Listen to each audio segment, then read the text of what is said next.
Anong mensahe ang kailangan marinig ng mga Aquarius? Sa buong week na to, pwedeng nangyayari na itong magiging reading. O mangyayari pa lang. Kung hindi man para sa inyo, itong magiging reading, di baka para sa someone na malapit sa inyo o sa someone na kakilala nyo mismo. Baka may lumabas na gender mamaya, gawin nyo na ng energy. Masculine at feminine energy. Pwede rin naman na huwag nyo nang pansinin ang gender. Hindi ko masasabi kung anong magiging reading. Kung positive ba o negative. Depende sa kung anong mapipick up pong energy. Walang masama kung papanoorin ang sun, moon, at rising sign. Kasi baka alin man sa mga yan ay mag-resonate na sa sitwasyon niya. So, maraming tao, energy na lang sila lahat dahil masyadong complicated. Uy, isa-isahin ko pa. So, lahat na lang ay energy.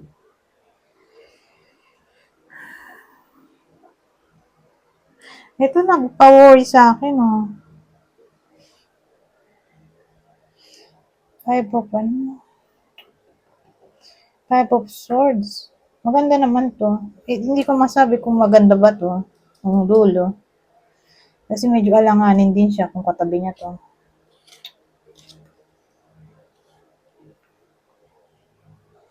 I-clarify natin to bago ako magsimula. Kasi pwede rin naman siyang intelligence kung walang problem. Naku, magician pa, oh. Pero may isa pa. Ay! Seven of Swords.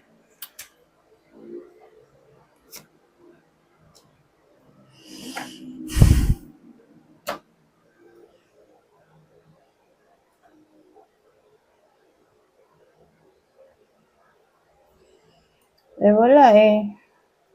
Mukhang ano talaga siya. Deception card na yung Five of Swords. Kasi ito, magician ay trickery. Ito naman other options. Ang tatamaan ng reading ay itong description na sasabihin ko. So, pwedeng kayo mismo itong description. Kung hindi, edi person nyo, kakilala o idol. So, i-describe ko yung tao para makilala nyo. So, yung tao dito, possible. Kunin nyo lang yung clue na sa tingin nyo fit sa inyo. Yung tao, possible may anak. Pero more like babae. Babae yung bida. O pwede rin lalaki. Kung introvert. So, again, yung tao ay nanay, tatay, kasal, nanay, tatay, kasal,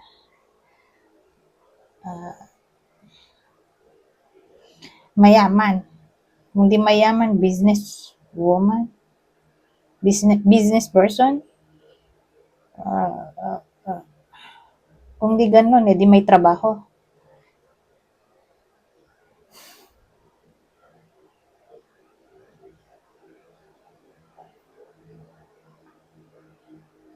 Marami pa akong description, nalimutan ko na tuloy.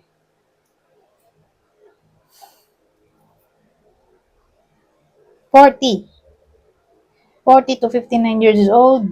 Ano pa yung isa?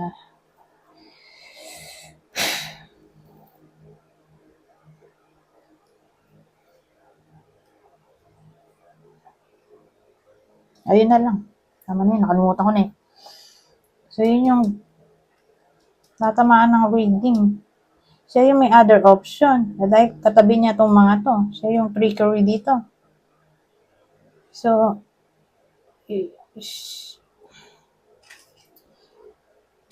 pero sa case to, Five of Swords pa lang. Di naman yan pa Seven of Swords. So, more like may kalandian lang siya. Ka-flirt. Okay? May mga flirtation na hindi nagli-lead sa cheating. Diba? Flirt lang naman. Pero ang masama kung yun nga, mag-lead sa cheating. So, depende sa magiging action ng bida. Pero again, either nangyayari na to o mangyayari pa lang, may makaka-flirt siya. Okay? May magugustuhan siya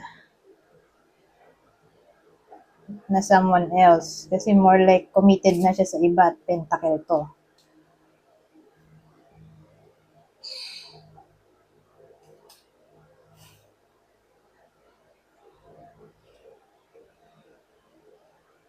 O kung sabihin nating single mom siya,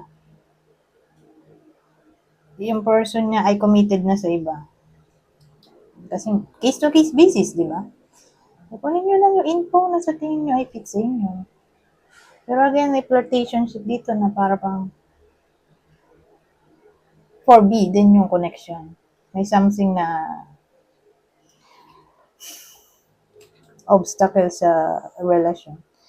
Ngayon, sabi ko nga kanina, hindi ko masasabi kung anong magiging takbo nito. Dahil flirty card to eh.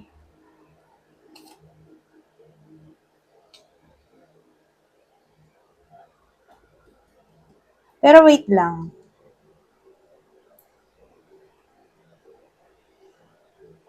Siya na nga lang kasi may tao rin tayo dito eh.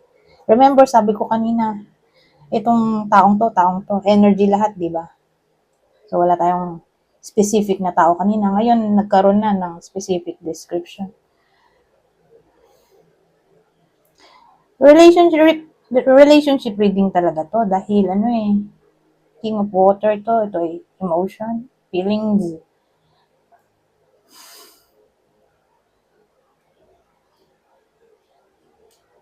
Ito naman, sabihin natin foreigner siguro.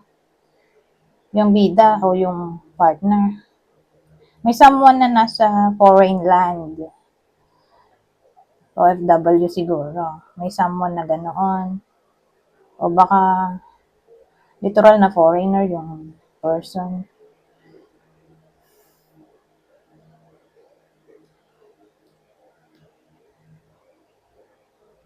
So again, relationship reading na to. Dalawa yung emotion card.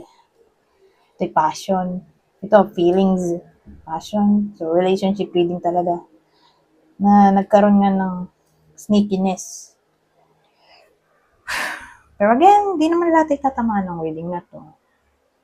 Kaya maglalagay tayo ng clue. Tingnan nyo kung kilala nyo ba to? Kung person nyo ba to? Partner nyo? Kung wala dyan, baka tumama sa kakilala nyo. Kung di tumama sa inyo itong reading, baka tumama to sa kakilala nyo o idol. Maglalagay tayo ng clue. Doon muna tayo sa person o partner. Pero probably partner na to. Kasi committed to eh. Parang may responsibility siya. Paano kung single mom? Ito nga person niya yung committed sa iba. But anyways, yung possible person, partner. Aries, specifically Aries, dahil Aries na to, Aries pa doon. So, ito yung card ng fire signs, Aries, Leo, Sagittarius. Pisces.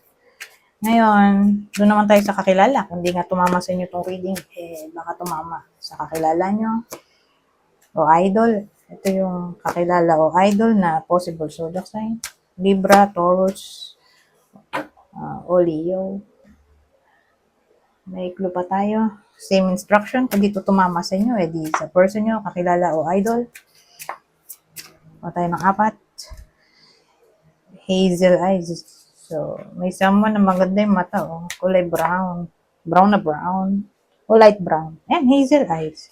O baka contact lens yan. Kung foreigner, baka malamang, no?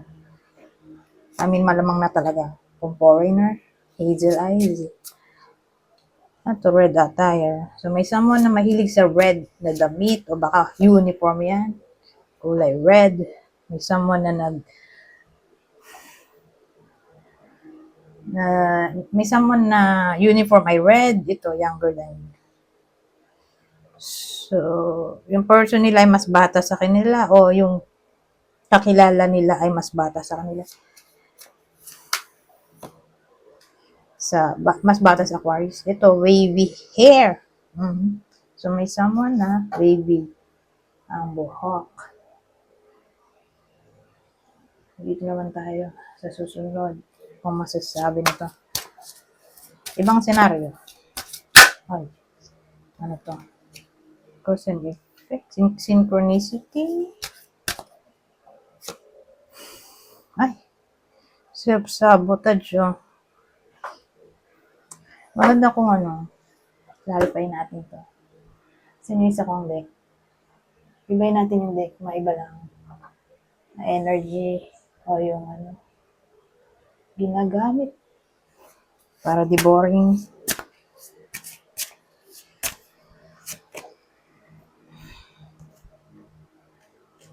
Ano kaya to? Kasi marami akong naisip eh. Kaya lang, since marami, kaya clarify natin.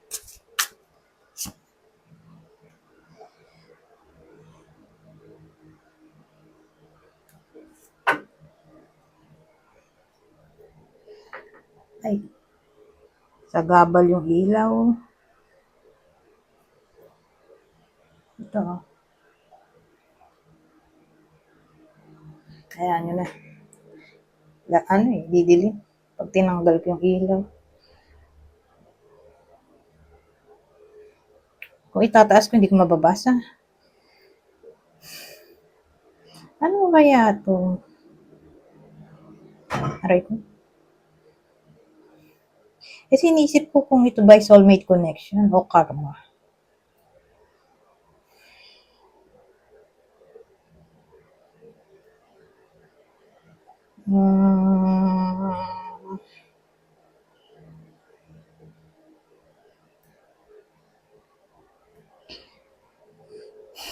X siguro to. Mukhang X to.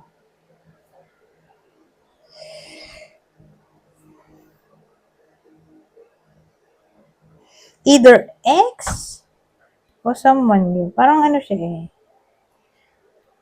Relationship reading. Kasi, ang dating, kaya ako nasabing X, healing card to, healing to. Ito siya, parating na, no? Kaya lang, nisip ko rin baka someone new. Dahil usually itong ano, Knight of, ano ba to? Ay, Knight, ano ba to? Rider. Lenormand pala. Itong Lenormand, nandiyan yung Rider. Ayan. Someone new. May someone new na paparating. Pwedeng ganun. Arrival, ganun. Ng someone new. O stranger.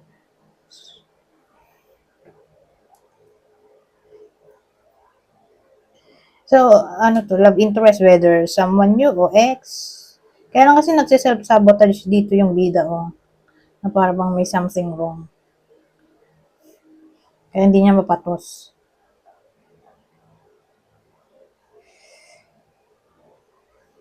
Yung synchronicity, nakikita na niya eh, na parang soulmate niya to.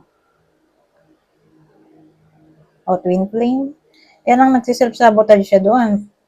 Mapapaisip ka lang naman kung bakit ganun, self-sabotage. Kung may something wrong, sabihin natin, in a relationship, yung isa o both,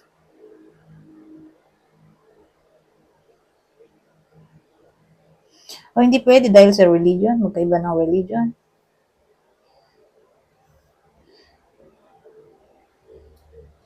So again, kayo na mag-isip, pero again, whether dumating na tong taong to, darating pa na. Yung tao, nabida ay nagsiself-sabotage doon. Na parang gusto niya rin yung tao. Pero at the same time, di pwede. Siguro ayaw ng pamilya dun sa nagugustuhan niya. So maraming pwedeng cause. O baka sabihin natin mayaman yung tao. Ayun yung nagugustuhan niya, mahirap. So ayaw ng magulang niya sa mahirap. So again, maraming pwedeng senaryo. O sabihin natin may nagugustuhan siya, kaya lang yung nagugustuhan niya walang worth. So, parang somehow na-turn off yung tao. Dahil, walang worth. Eh, paano pag nagkaanak sila? Kumbaga, may mga thoughts yung tao dito na nagkukos ng conflict sa feelings niya. So, case to case basis, sabi ko nga sa inyo, marami pwedeng dahilan.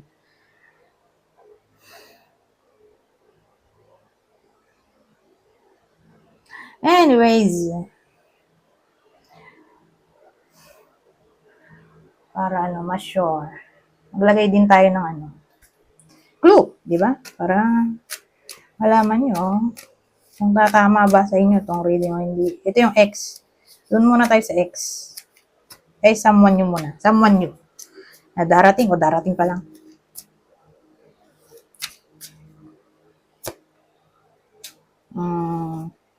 Cancer, Scorpio, Leo. Kung X, halimbawa X, ito Sagittarius,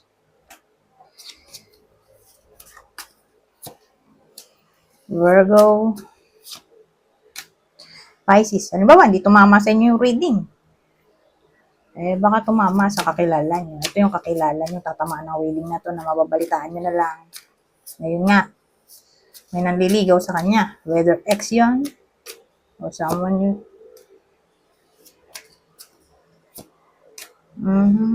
Capricorn, ano ba to? Pisces, Sagittarius. So, ito yung huli na pwedeng tamaan ng reading kung di tumama sa inyo ay sa idol nyo o someone na malapit sa inyo. Capricorn, Pisces, Sagittarius. Maglagay din tayo ng isa pang clue. Yung kanina. Same instruction. Kung di tumama sa inyo tong clue, di baka tumama sa kakilala nyo o idol. May someone dito mahaba buhok. Pag ganito, pwede rin naman babae, muscular, di ba? Mahilig mag-gym. So, may someone na may muscle kasi mahilig siya mag-exercise o mag-gym. Fit yung body niya. In short, black clothing. Either mahilig sa black yung tao na damit o uniform nila yan, all black. O may black sa damit. Brown eyes. So, may kanina hazel eyes. Ngayon, brown na lang. Sa bagay, mga Pilipino, halos puro brown ng mga Asian. Hazel eyes kasi mga foreigner yun. O kung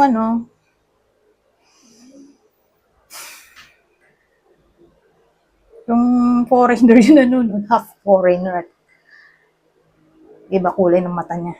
Baka yung person niya o yung darating na someone nyo ay brown ng mata. Basta, may clue tayo, brown ng mata o contact lens siguro to.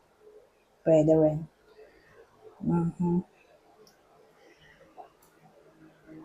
So, last deck. Kunin nyo lang yung info na sa tingin nyo ay fit sa inyo. Babasahin ko na lang para mabilis. Kukuha lang ko ng 3. Ito na ang general advice sa buong week. Responsibilities. Romance interrupted. Duties come first. Divine timing, a serendipitous event. At ang huli, holiday o holiday, enjoy a change of scenery to spice up your love life. Anyways, hanggang dito na lang. Goodbye. For now.